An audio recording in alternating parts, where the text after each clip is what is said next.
you kept rolling along one way or another, and Yeah. 82 came back with To the Max, which had some more classic tracks. I mean, Love's Train, another one of my all-time favorite ballads, incredible. Ain't Nobody Baby, Miss Got the Body, another great album. Yeah, we had we were still fighting at that point, you know, and we wound up recording that album in two separate studios. Michael and I were recording in one studio where we recorded Ever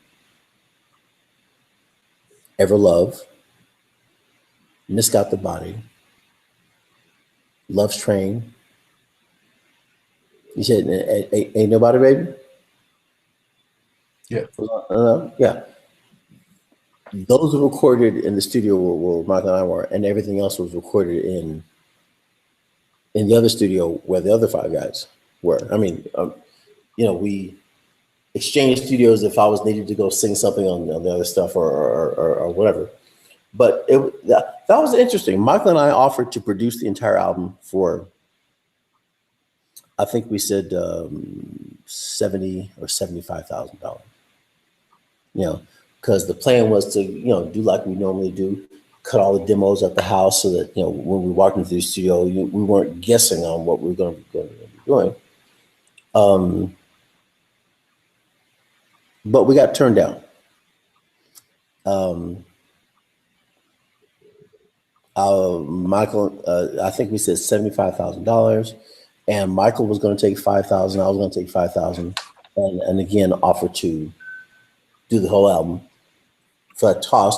And if it went over, we'd pay for the difference ourselves, right? But we got turned down. Someone later said it was because the group didn't like the idea of Michael and myself getting an extra $5,000. So no, we'll just go in and everybody just produce it. So the album wound up costing us $113,000.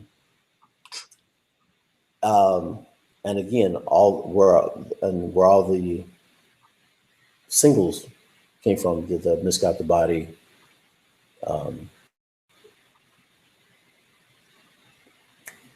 Love's Train. Although Love's Train was never a single. It was never a single. The record company asked us initially, okay, well, it's time to put out a single. What do you guys want? And we all said, the record company said, Miss Got the Body or Love's Train. What do you want to be the first single? We all said, Love's Train. The record company said, okay, great. Miss Got the Body it is. Miss Got the Body. Love's Train, pretty well known story. I didn't like Love's Train when it was first written. I wrote the music and I had a whole nother set of lyrics to it. And when Michael played the initial lyrics for Love's Train, I was like, man, come on, man. I'm not feeling this at all. And I actually started to even withdraw my music from it. And the guys talked me to, man, come on, Felton, you can't hear this. You know, I honestly could not hear it. It actually took several weeks for me to say, yeah, it's better. It's better. Just something about it rubbed you the wrong way? Yeah. It was, I think I'd gotten too attached to what I had written. And his approach to it was from a very personal thing that happened with him. And I just wasn't feeling it. You know. But they talked me into it. Worked out great. Yeah, it became a concert staple and a radio staple. Pretty much. Then Fever came next, and Baby I'm Hooked. Oh man, Sonny Van Ross. I can't wait to talk about him. Sonny and Cedric wrote Baby I'm Hooked, right? And I don't know who wrote what. I'm pretty sure that Sonny wrote the lyrics and came up with the melody. Sonny was one of those singers, and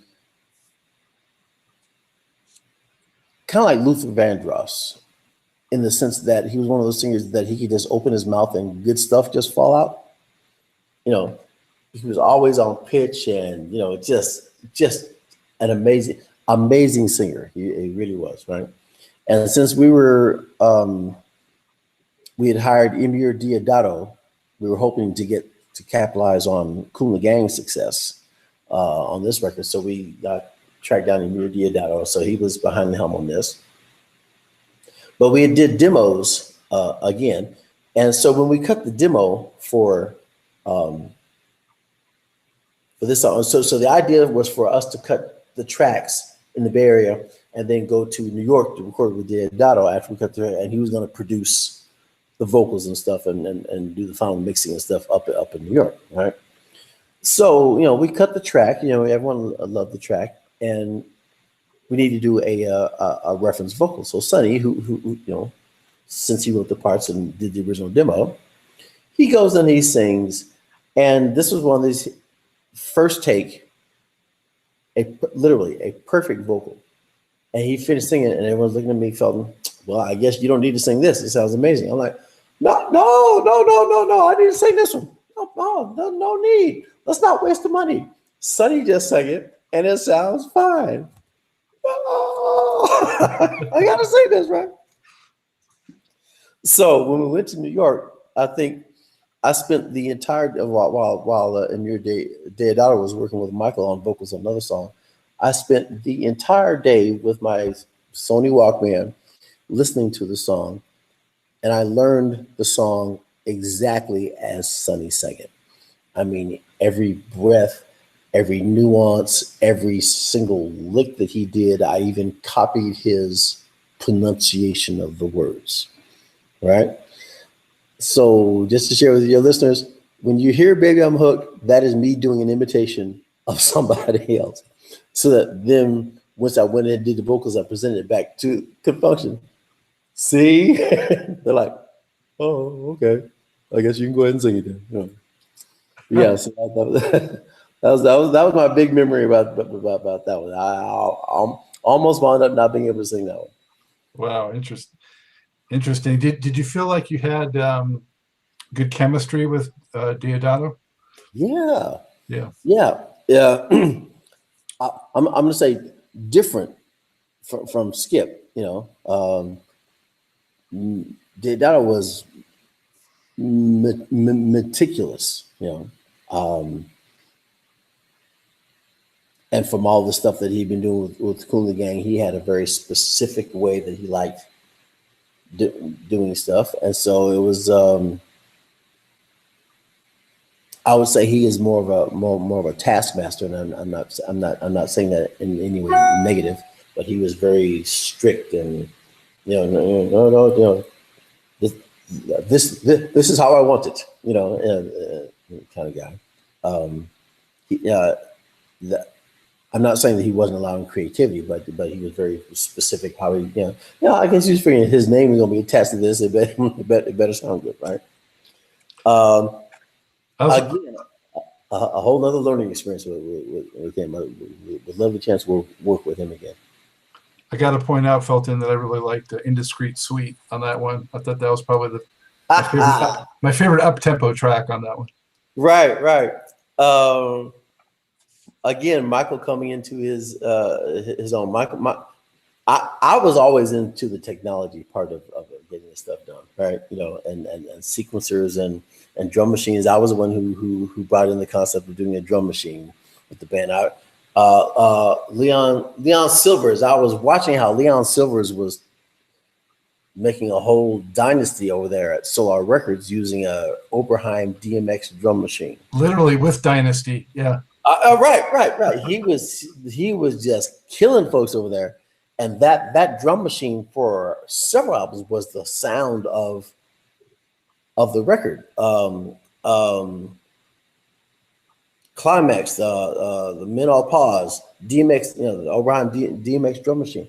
I spent $2,900 and bought one, and I started using it, for my demos and stuff. And I was like, "Dude, we need to be using this on recordings." And the group was like way against using a drum machine on records. Lewis told me, and I quote, "Felton, man, drum machines, man, that's a temporary fad that will never catch on because songs are supposed to naturally speed up at the end."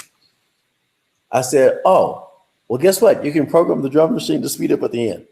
No, we're not having a drum machine on the record. We're not having a drum machine on the record. That's that. You know. Like anything, it's all how you use it. Yep. Absolutely. Absolutely. So the next record was your last one with Con Funk Shun at that time, right? Electric Lady. Right.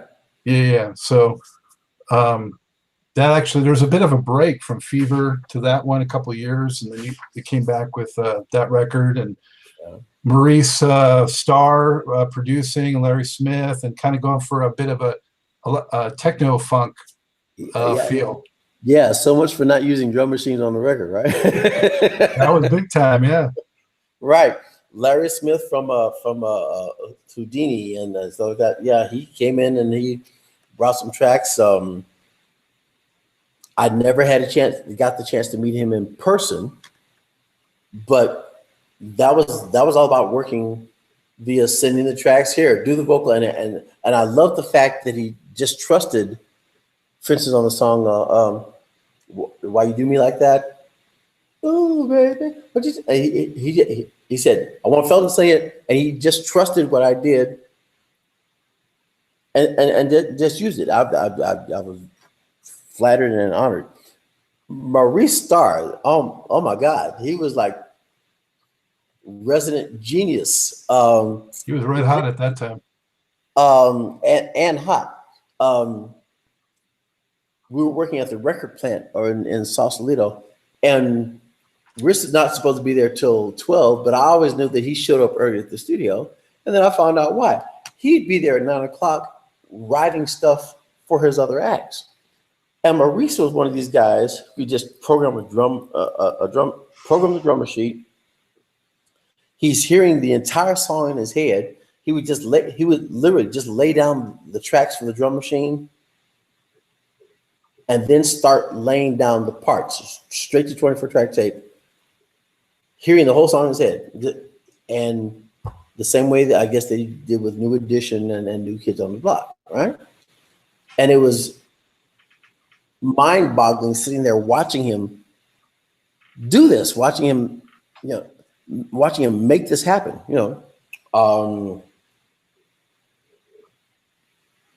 and he even wrote a song for us to do, right?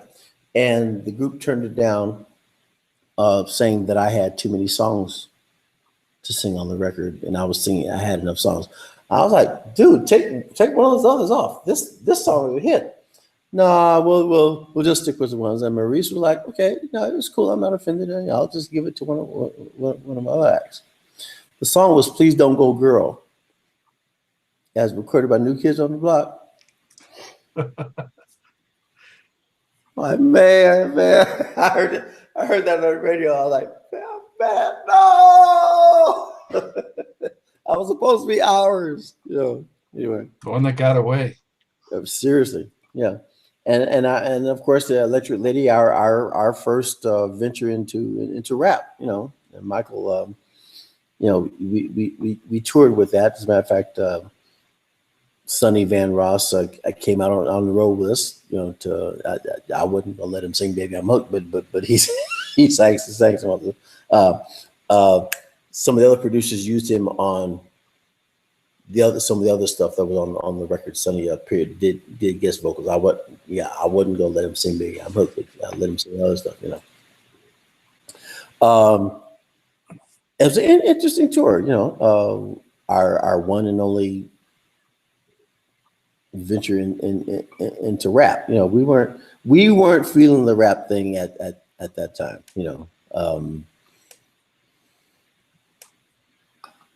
They had this very serious musician mentality, and rap, no, it's not. It's not real music. Forgive me. Hold on. Let me set this up.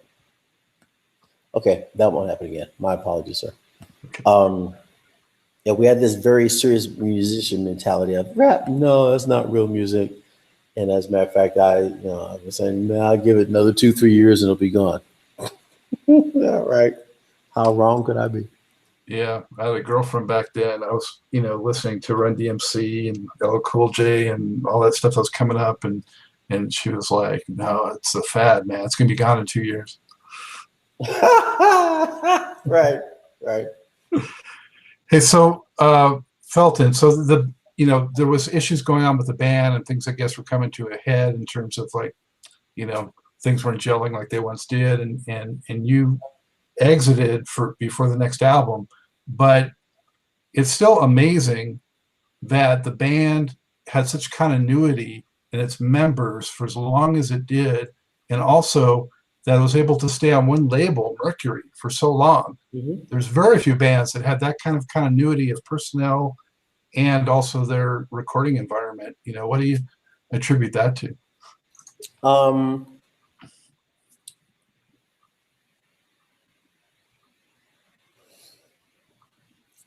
without sounding like I'm patting myself on the back, I think the combination of the songs that Michael and I were writing and the combination of what we were bringing to the table vocally as the two of us was were two of the big things, right? And I'm gonna go back to Earth, Wind, and Fire and say, okay, well, yeah, you could have an album where Philip Bailey's not singing. You could have an album where Maurice White is not singing, but it's not gonna be the same, And once I left, in my mind, one of the two important sounds of the Con Funk Shun sound was gone. Mm-hmm. Right. In addition to that, in my humble opinion, on the Con Funk Shun 10 Burning Love LP, no one in Con Funk Shun wrote anything on that record. No one in Con Funk Shun played anything on that record. Mm-hmm. The only person who performed on that record vocally was Michael. And they brought in Melvin Carter, good friend of mine, to be the other voice.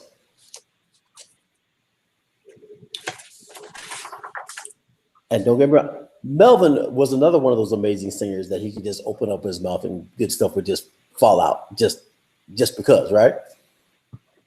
It just wasn't the same thing.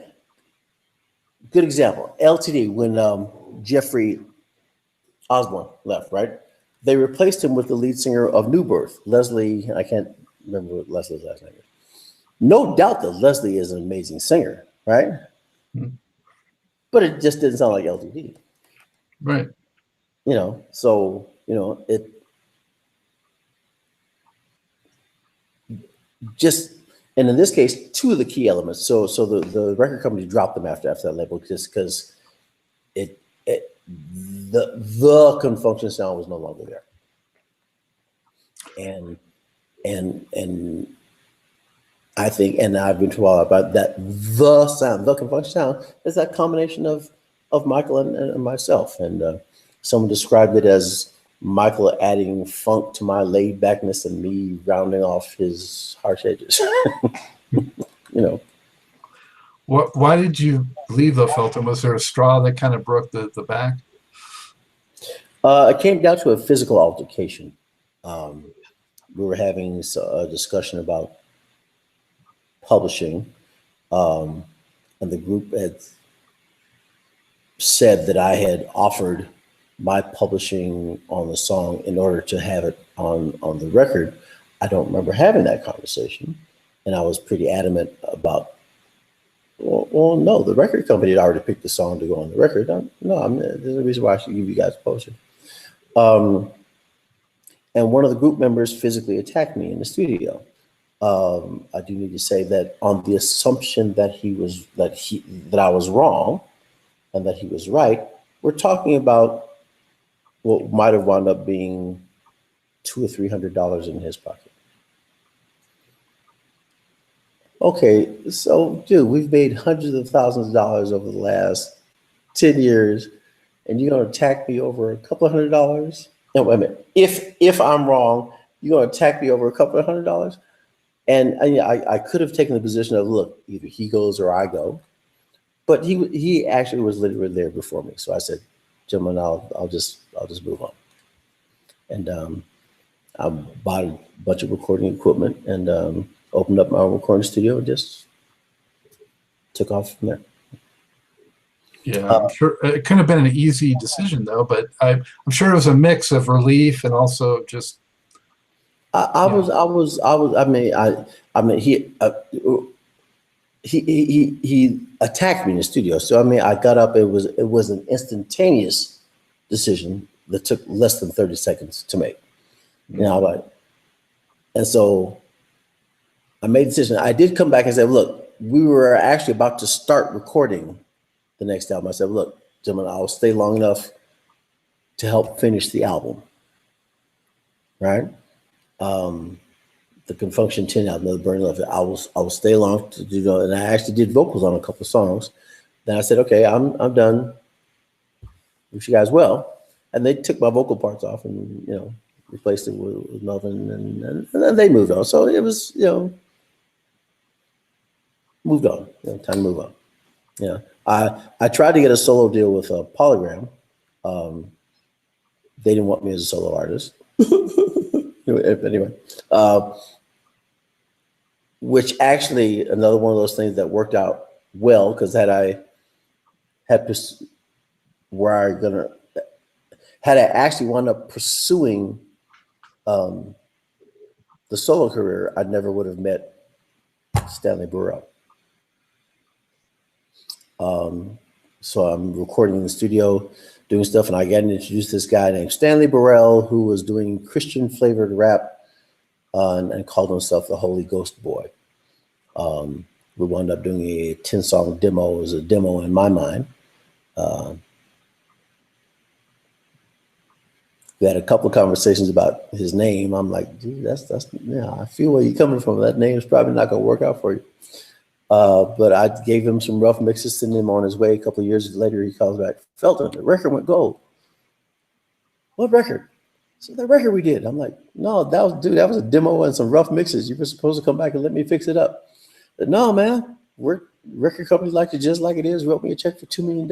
Oh yeah, my new name is MC Hammer. Yeah, so I can stop you right there because, you know, I'm sure there's some folks who are watching who maybe are still not even aware of the role you played with MC Hammer and that whole part of your career. So, I mean, that's amazing, you know, that you went on to have that kind of success right after Con Funk Shun, and of course, a lot bigger things were yet to come with Hammer.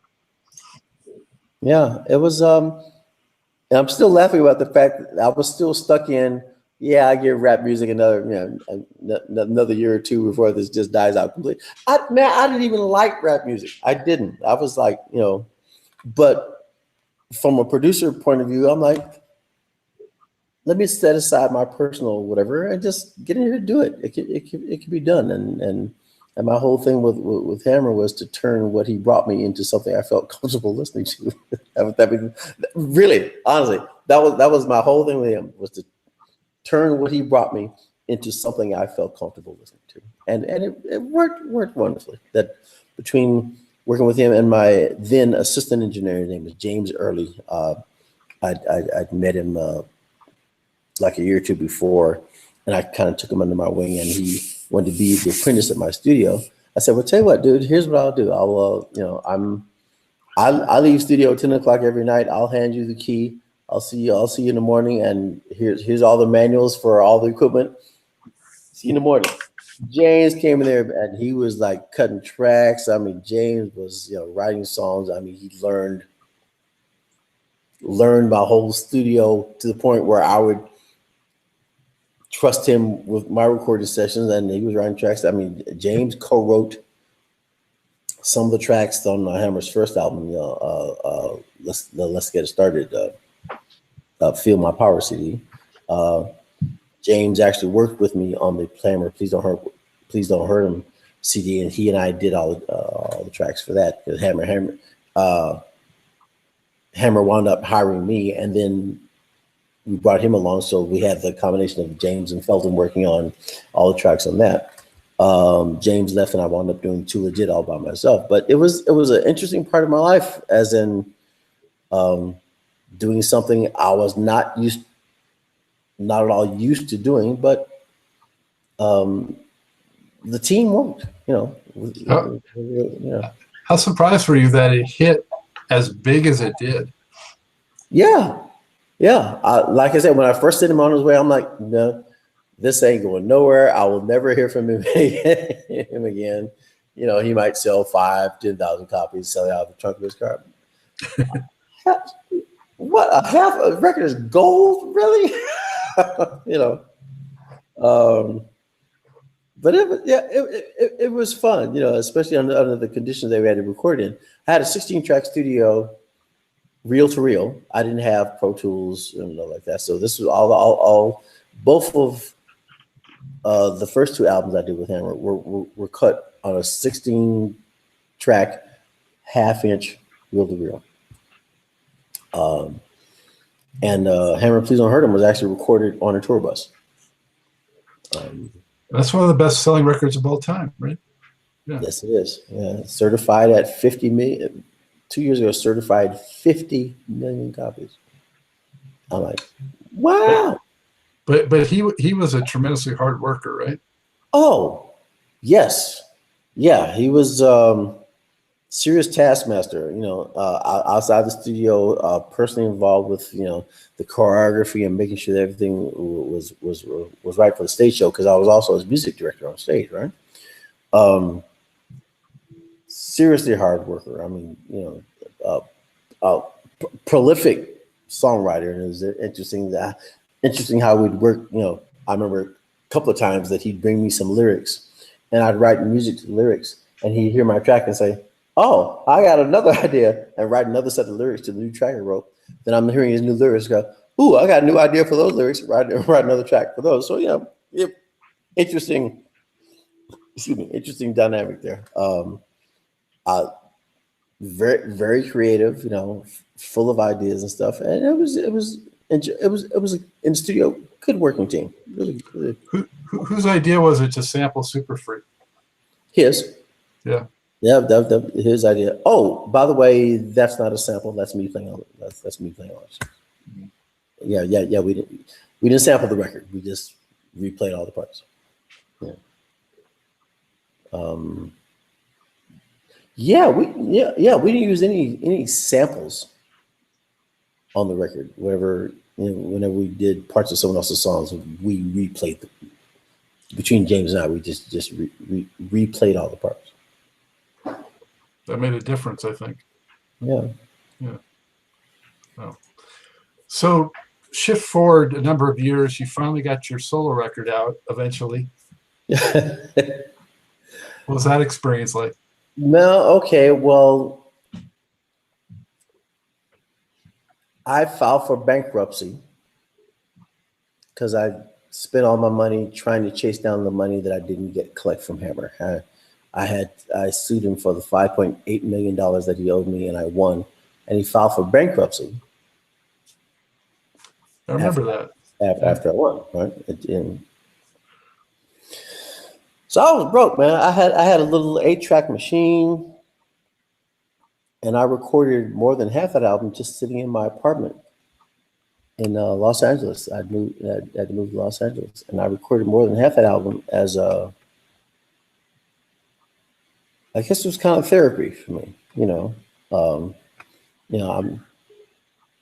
I had rejoined back with Con Funk Shun, but it was like between 93 and 96, there was a slow process getting it back up to where it was before, because we hadn't been on the scene, because Michael had his solo career starting in 1986, 87. So he had been gone for a while. And no one saw Con Funk Shun performing from 87 to 93. So we disappeared, right? So the process of getting us back up to, I'll say, where we are now, it was taking a while. And I'd run out of money. And part of that album, of doing that album, was more therapy for me. That was, I'm like, if I could have had $5 million,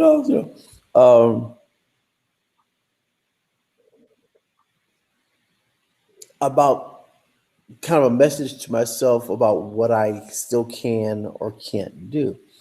I was so happy that it came out, given the what I'm going to call limitations of what I had. I had less to work with than what I had with Hammer. I had moved to LA, and one of the producers that worked in my studio, I called myself loaning him my entire studio equipment. I said, "Look, I don't need it right now. Why don't you just take it, set up, and I'll get it from you later." He made off with my entire recording studio. I never heard from him again. Could not get a hold of him. You know, so I lost 90% of my studio, and all I had left was a little digital 8-track recorder. And again, I recorded more than half of my album on that. And fortunately, the record company liked it enough to pick me up as a solo artist, and that was it.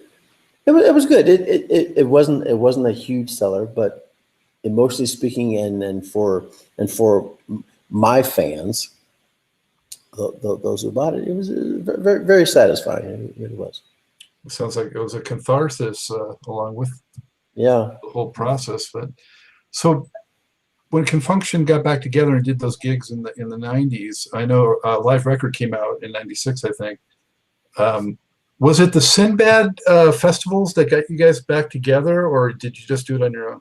No, a guy had been talking to Michael about doing a Con Funk Shun reunion, and Michael reached out to me and said, "Hey man, we've got one gig as a Con Funk Shun reunion. Can you come do it?" Well, yeah, that sounds good. This was at the Oakland Auditorium. This was supposed to be for one gig in 1993. So we had myself and Michael, and we had Maceo, the sax player, and Carl. Now this is what I remember. I also remember hearing that Cedric, our bass player, had just gotten a gig with Microsoft up in Oregon. So I kind of answered the question for him. I was like, I couldn't see having a conversation. Okay, thank you for hiring me, Microsoft.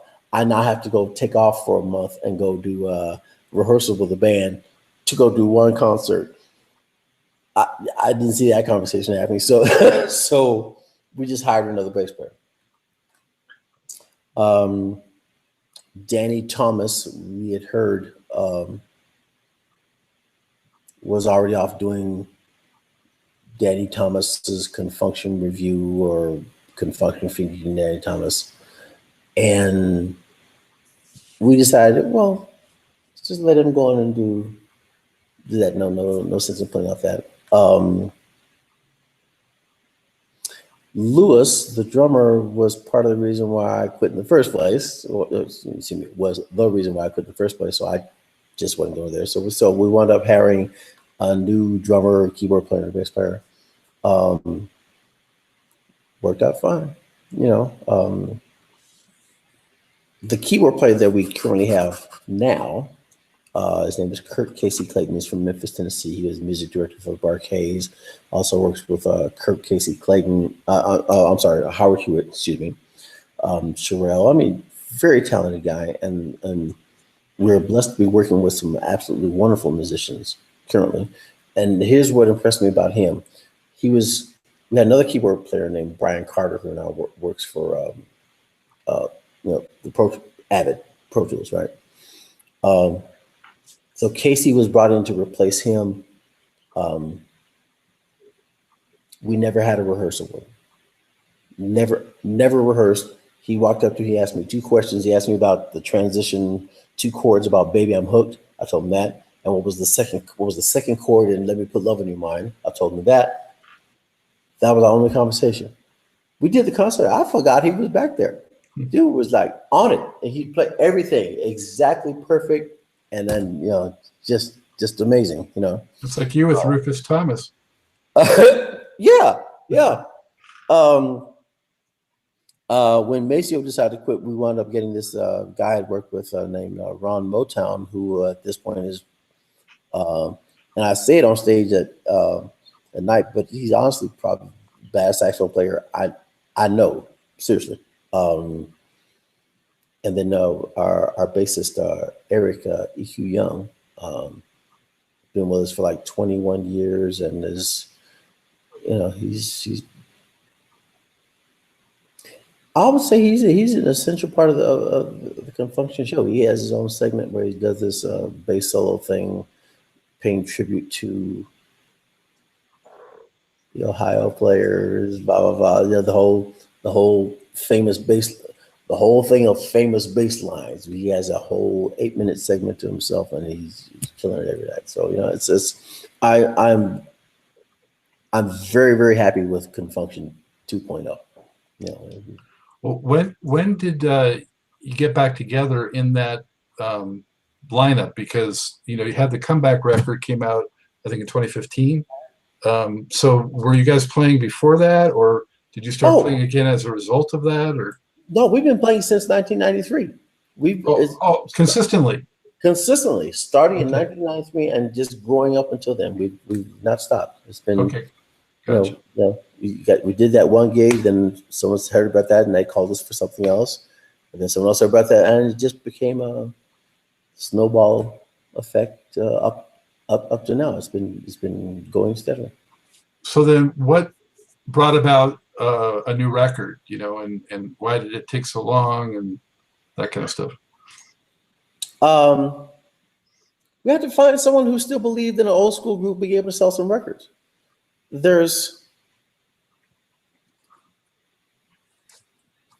That's sometimes very, very, very, very confusing, right? The fact that we are record companies seem to take the position of well, you guys are old, so no one's going to buy your record, based on the fact that you're old. And it doesn't matter that a lot of these new acts now have based their sound on you. That doesn't matter, right? The fact is that you're older, and if we're going to spend some money, we'd rather spend it on someone younger. That seems to be the position of the record companies now. You know, from a business point of view, if they're going to sign someone up for a 7-year record contract, let me exaggerate, I'm sure they'd like to have someone that they feel is going to be alive for another for 7 years. And at my age, hell, yeah, I might not be around for another 7 years. Okay. But that doesn't mean I can't still write good material. You know, I'm thinking I'm still pretty consistent with that, you know. And some folks, what was that? What was the name of the group? Low Key. Remember Low Key? I got a thing for you, baby. No. Okay, there's a group called Low Key. They had a single called "I Got a Thing for You," and they recorded it as a tribute to Con Funk Shun. I heard the record on the radio. I was like, I called Michael, you son of a bitch, and recorded another record. He said, "Man, that's not me." How long ago? How long ago was that? Oh, this was 10 years ago.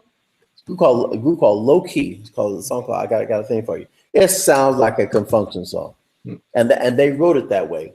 And I talked to the guys. No apologies.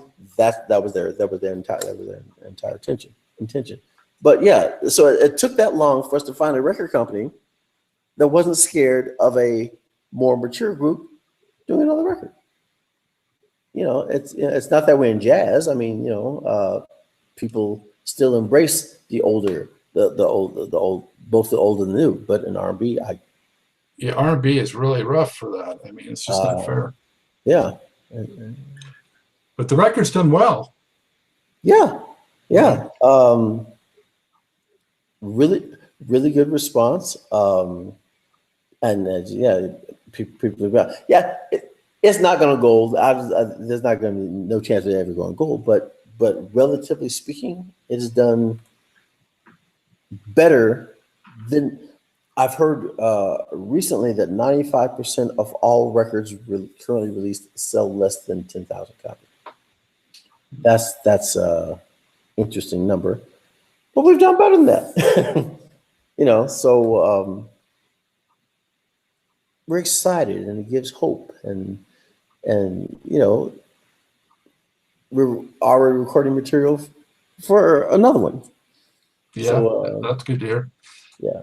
Did you play much of the new record in the shows? No, we did two of the songs.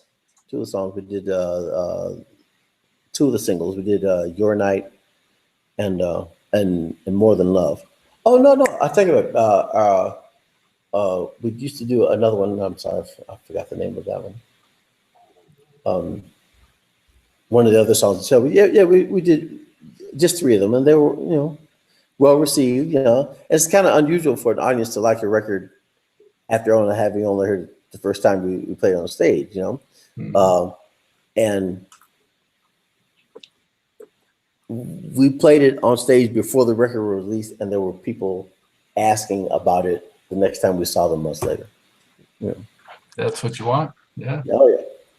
Well, I haven't gotten to see, the current lineup of the group, but I've seen videos, and you guys are still definitely on it, and you're crisp and sound great, and the old tracks still have the fire, and you guys are just still very entertaining. Well, thank you. We're it's for me. It's still exciting. It's still fun, and when I'm on stage, I turned 65 last November. All right, I've got 6 kids, 13 grandkids. Wow! And I'm a great grandfather. Congratulations! I get on stage, I feel like I'm 25 years old, man. So I'm still having that kind of fun and that kind of energy. So I think everyone feels that way. I gotta ask you this though: you guys do another record? Do you think you might put a track or two on there that's maybe a little funkier? We'll try. I have one. I'll send you a copy. It's a song I'm working on now called "We're Still Here." That's the message of the song. But yeah, I think it might fit in that category here. Still funky. Don't forget the funk. The older generation still likes it. I mean, you don't got to worry about that. Yeah. Felton, with all that you've been through, I just want to ask you like 1 or 2 more questions. I'll let you go. I really appreciate your time. What advice would you have for young musicians, or any of your kids or grandkids going into music? And what do you advise them if they are? Or none of my kids are going into music, but I get asked this question often. And my advice for people going to this, starting with, obviously, you want to perfect your craft, whatever your craft is. If you're a songwriter, study the people who are making lots and lots of money doing songwriting, and do what they do. Or as I've had to tell some people, look, if it's not in that song, not in their song, you might not want to put it in yours. And it's called the music business for a reason. There's a very specific reason why it's called the music business. And businesses have to run by a specific set of rules. And it's important that you follow the rules, adhere to the rules, be aware of the rules. And one of the rules of business is, that you want to do whatever's going to bring in the most money. So, which brings us to the idea of just because someone has told you no, it doesn't mean that you're not talented. It could be as simple as, well, that's not what we're looking for at this time.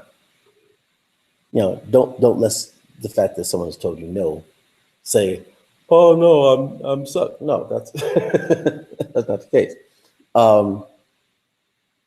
Given the fact that I have more technology in my phone than they ever had at Motown, all the old Motown stuff was cut on 8 tracks.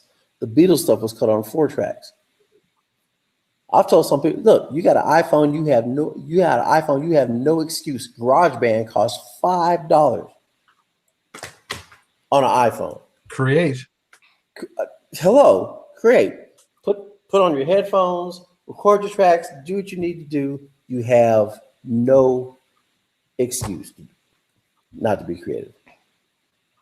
So, and you might not get paid, but you can throw it up on the internet and get exposure. Right. Yeah, there's no reason at this point not to do it. Well, I'd like to give you this opportunity before we close to, just say any message you might want to say to the fans who have followed Con Funk Shun all this time and continue to follow the band. And what message would you give? It's a big thank you. Music has been my only source of income since 1972. And of course, could not have done that with all of the people that have, of course, supported Con Funk Shun as a whole, have supported me as an individual, as a solo artist, or me individually as a producer. I've had a very, very blessed life, and it's thanks to all of you guys, the people who have bought our records and listened to us and came to our concerts. So it's a humble thank you so much. Appreciate every last one of you. Thank you. What's your very personal favorite track? Oh man, that's like saying which one of my kids is my favorite kids. For different reasons, I can listen to Indian Summer Love over and over and over again and not get tired of it. That's one of my favorites. I would have to say that Got to Be Enough is my favorite up-tempo song. I'd honestly have to say that By Your Side is my favorite mid-tempo song. And Let Me Put Love in Your Mind is my favorite ballad. So I am that one. Okay. Look, Felton, it's been a blast. Thank you so much for coming on Truth and Rhythm and for spending so much time and telling all those great stories. And, so glad that you're keeping on and keep doing it. I hope you guys can come out to the Carolinas one of these days. Yeah. I advise everyone out there watching, definitely go see them when they're in your town. Yes, please. Our schedule is on confunctionusa.com. My personal website is feltonpilate.com. So yeah, you can keep track of where Con Funk Shun is going to be. Well, thank you so much again, Felton. It's been a thank you, man. Okay. Well, I don't think we left many stones unturned in the Con Funk Shun story, did we? I certainly learned some new things along the way, and I enjoyed it immensely, and I hope you did too. What an amazing legacy of fantastic music for which we all owe the utmost gratitude to Mr. Felton Pilate, Michael Cooper, and the rest of the band. I want to personally thank Felton for sharing so generously with Truth and Rhythm. With that, it's time to bring this episode to a close. As always, a sincere thank you to you, our viewers, and also listeners. Be sure to look out for upcoming Truth and Rhythm episodes and catch up with previous installments at funkandstuff.net on YouTube, iTunes, and other leading providers. Very important, please subscribe to the Funk and Stuff channel in which Truth and Rhythm resides. We need that support. Show these artists and the music and their legacies and all this great material that you've enjoyed for so many years. Come out and show your support by subscribing. Much appreciated. Lastly, want to hear from you. Send me an email. Write to scottg@funkandstuff.net. Let me know what you like about the show, what maybe you'd like to see changed, if anything, and very importantly, who else you want to see on the program. Getting a lot of feedback, and it's really adding to the whole experience. So this is a two-way thing. The show's for you. So continue to help make it the show for you. And with that, time to close it up. As always, this is Scott Dr. GX Goldfine saying, keep on vibrating to the rhythm of the one.